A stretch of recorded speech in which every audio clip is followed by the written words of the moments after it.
Seguimos aquí en Concreto y ya tengo el gusto de estar acompañado por Luis González Briceño, comisionado presidente del ICAI.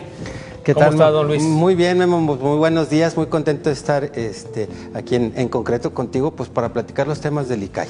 Oye, si hay una herramienta que en los últimos años ha beneficiado a hacer buen periodismo, y lo vemos porque la presidenta del Instituto Nacional de Acceso a la Información es periodista. Sí, así es.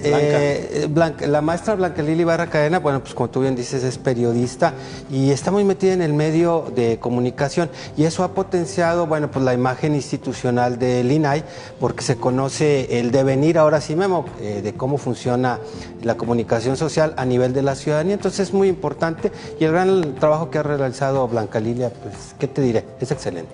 Oye, comisionado, ¿en qué le beneficia a la sociedad el ICAI? Porque muchos piensan son organismos que están por ahí escondidos en un segundo o tercer piso, y yo qué beneficios tengo. O sea, ¿para qué le sirve a la sociedad coahuilense el ICAI? Fíjate, Memo, que sirve para tres cosas fundamentalmente: la transparencia, el acceso a la información y la protección de datos personales.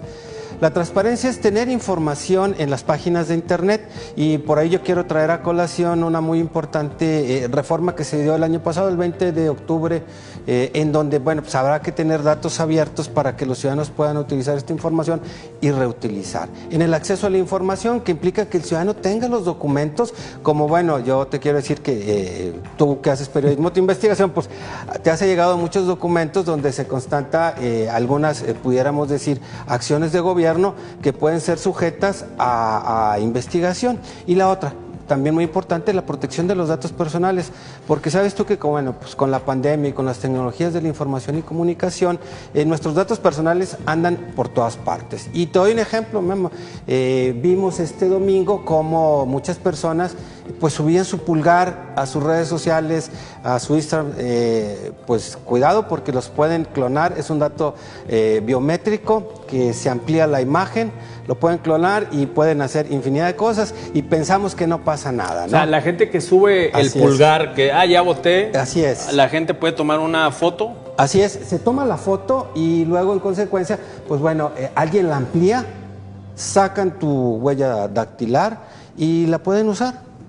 Digo, son procedimientos tecnológicos muy avanzados, pero son posibles, son posibles. O sea, de los peligros que tú ves que protege el ICAI, el tema de los datos personales, yo creo que es de los temas más alejados de los ciudadanos que no entienden cómo que sus datos personales los tienen que cuidar como si fueran su mina de oro, ¿no? Sí, así es, y lo acabas de decir, ¿no? A nivel mundial los datos personales se les denomina el petróleo, ¿no? De las nuevas generaciones. Hay que cuidarlos. ¿Y por qué hay que cuidarlos? Bueno, porque se pueden hacer suplantación de identidad, un uso inadecuado, los datos biométricos, el iris, la huella dactilar, algunas cosas con las que tú ya estás trabajando. Por ejemplo, pues tu banca electrónica, por darte una, ya entras con tu huella dactilar, con tu iris. Entonces, pues estos hay que cuidarlos porque parece que no, pero sí puede haber un mal uso. Aquí en Concreto, seguimos en esta entrevista que nos está concediendo el consejero presidente Luis González Briceño, consejero presidente del ICAI. Así es, nos hablabas ahorita fuera del aire de la importancia del cuidado de los datos personales, perdón, dentro del aire, de datos personales, pero ¿qué tiene que hacer una persona cuando sabe que sus datos personales están en peligro? Pues bueno, mira, lo primero que debe hacer, Guillermo, es ir donde se están haciendo mal uso y en consecuencia también debe de pedir qué datos tiene, porque a veces, muchas veces ni siquiera sabemos qué es lo que tiene, si tiene nuestro correo electrónico. Entonces debe de ir y pedir que cese ese tratamiento porque no los dio para que le estuvieran o molestando o mandando cierta publicidad.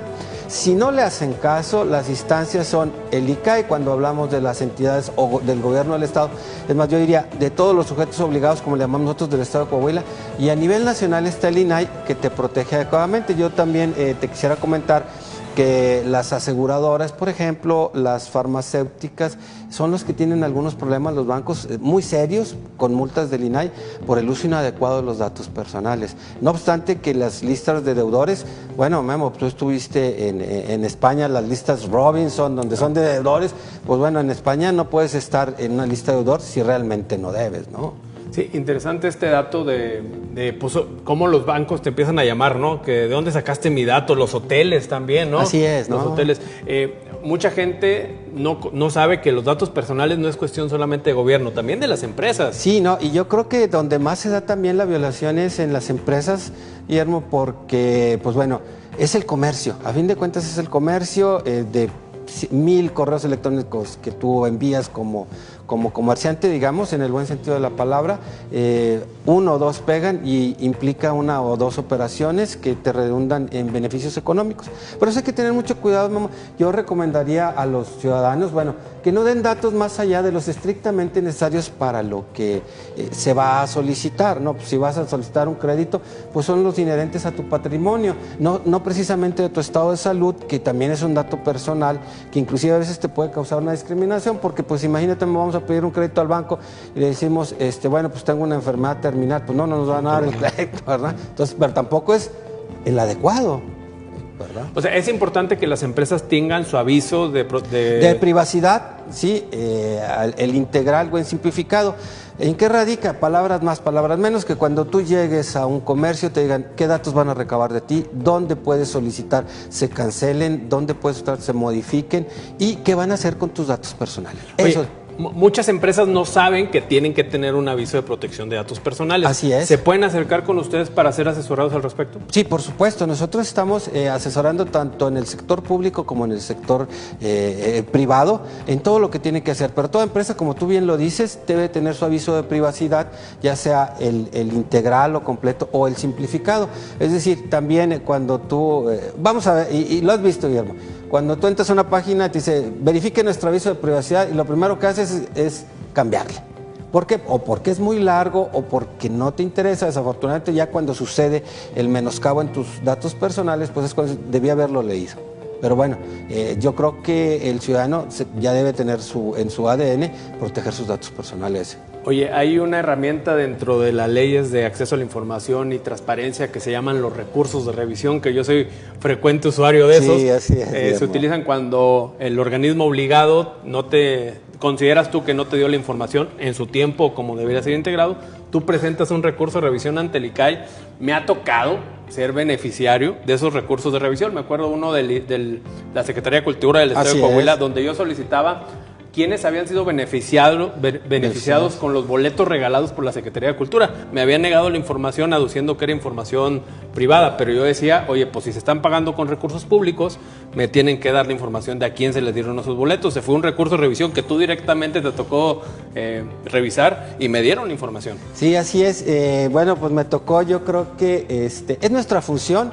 Y si no mal recuerdo, bueno, se usaba por ahí algún seudónimo. Sí, Mickey Mouse. Mickey Mouse, entonces, habrá que decirlo, pues yo, como bien lo dices, hoy se hace público porque prácticamente es todo público. Yo no sabía a quién estaba resolviendo el recurso, pero lo que sí es claro, como lo mencionó Memo, es que la transparencia sigue el recurso público, y cualquier recurso público que se invierta o que se destine para la sociedad o para los ciudadanos debe transparentarse, porque solamente así los gobiernos no solamente cumplen su función, sino se legitiman. Cuando nosotros sabemos a dónde van los recursos y cómo se utilizan, las acciones de gobierno se legitiman, porque imagínate que no sepamos qué se hace con nuestros impuestos o no sepamos qué se hizo con tal o cual apoyo. Nos genera un estado no precisamente de bienestar, sino de duda, y esa duda puede ser muy, muy grande, inclusive puede afectar, y estando ya en el tema de las elecciones, pues no saber a quién le vamos a dar el voto, y yo creo que tú conociste en su oportunidad.